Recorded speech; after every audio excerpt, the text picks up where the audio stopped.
For our readers and listeners, it's with great sorrow that we announce the death of our CEO, Fawn Annan. Fawn has been the driving force behind our publications for more than 25 years. Without her leadership, this podcast and so much more would simply not exist. We dedicate today's podcast to her memory, and there's a tribute to her at itworldcanada.com. OpenAI becomes the fastest growing website on the planet. The European Commission calls for a voluntary code of responsibility and ethical AI development, and Reddit pulls a Twitter-like move and ups the cost of using its API. Oh, and one more thing. Alexa won't be using Samuel Jackson's voice anymore. Welcome to Hashtag Trending. I'm your host, Jim Love, CIO of IT World Canada and Tech Newsday in the US. And these are the top tech news stories for June the 1st, 2023. OpenAI became the fastest growing website on the planet. According to the Webflow agency Veza Digital, who analyzed traffic on the top 50 most visited sites on the planet, OpenAI.com grew by 54% in traffic volume in the month, the greatest increase of any of the top websites worldwide. This follows on OpenAI breaking another record for being the fastest application to grow to 100 million users, breaking that barrier in under 2 months from its launch, making it the fastest growing consumer application in history. It took TikTok 9 months to reach that level and took Instagram 2.5 years, according to data from Sensor Tower. In March, close to 850 million unique visitors went to OpenAI's website as it climbed 9 positions in the global ranking to move to number 18, and that vaulted it from number 51 on the list of top sites to number 18 in a little over a month. 1 in 9 visitors is from the US. Stefan Katanek, CEO of Veza Digital, whose firm did the study, said that the growth is indicative of a clear public interest in AI-powered solutions, which legislators are rushing to regulate before they spiral into uncharted territories like artwork, copyright, and ethical challenges. Debates about AI are divisive, but one thing we can probably agree on is that AI is no longer the future. It is the present. And on that same note, Margrethe Vestager, the European Commission's Executive Vice President for Digital, called for a voluntary code of responsible and ethical AI development. She believes that this voluntary code of conduct can play a significant role in ensuring that AI technologies are developed and deployed in a manner that upholds fundamental human rights, privacy, and democratic values. She also noted that she believes a draft code of conduct on AI could be drawn up in weeks versus the months and possibly years it could take to have a legislative solution. Vestager urged the United States to join the EU in a push for voluntary codes to provide safeguards while new laws are being developed. The proposed code of conduct would encourage technology companies and developers to adopt best practices in AI, including transparency, accountability, and fairness. They should also address concerns about the fair use of copyrighted content. As well, they should aim to address concerns related to bias in AI algorithms and the potential misuse of AI technology. Vestager suggested that Brussels and Washington could help drive the process, and the time was short, given the amazing speed of AI development.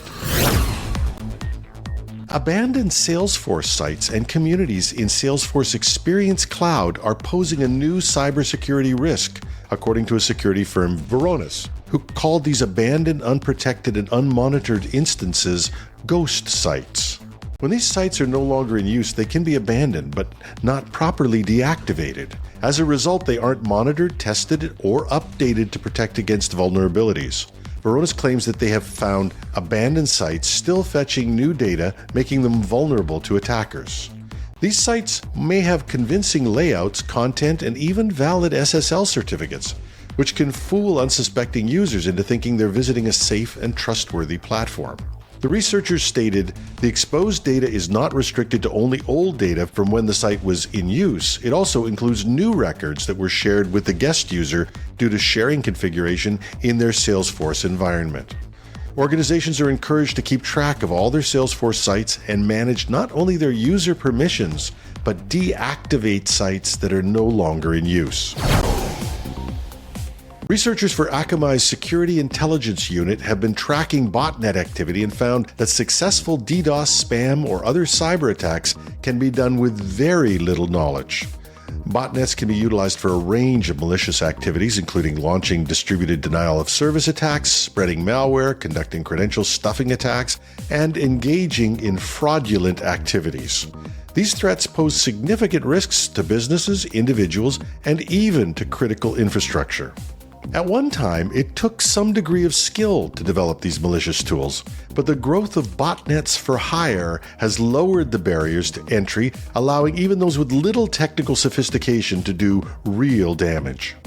The researchers quote a botnet called Dark Frost, which researchers at Akamai identified, and despite what they term cobbled-together code from older botnets, Dark Frost had compromised over 400 devices.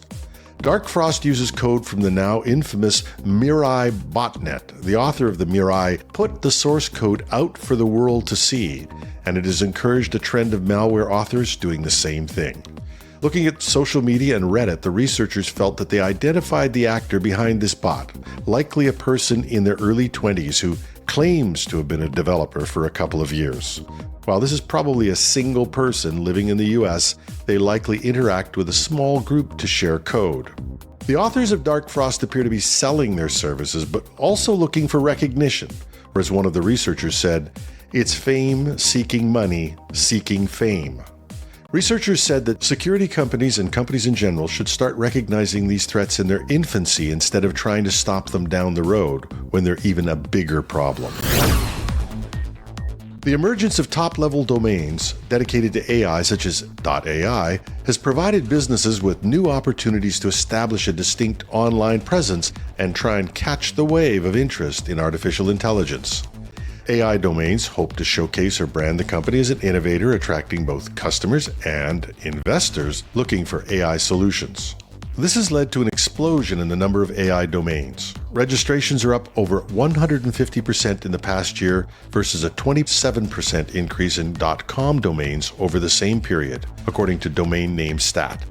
As of November 30th, 2022, there were 174,000 .ai domains registered, up from approximately 60,000 in June of that year.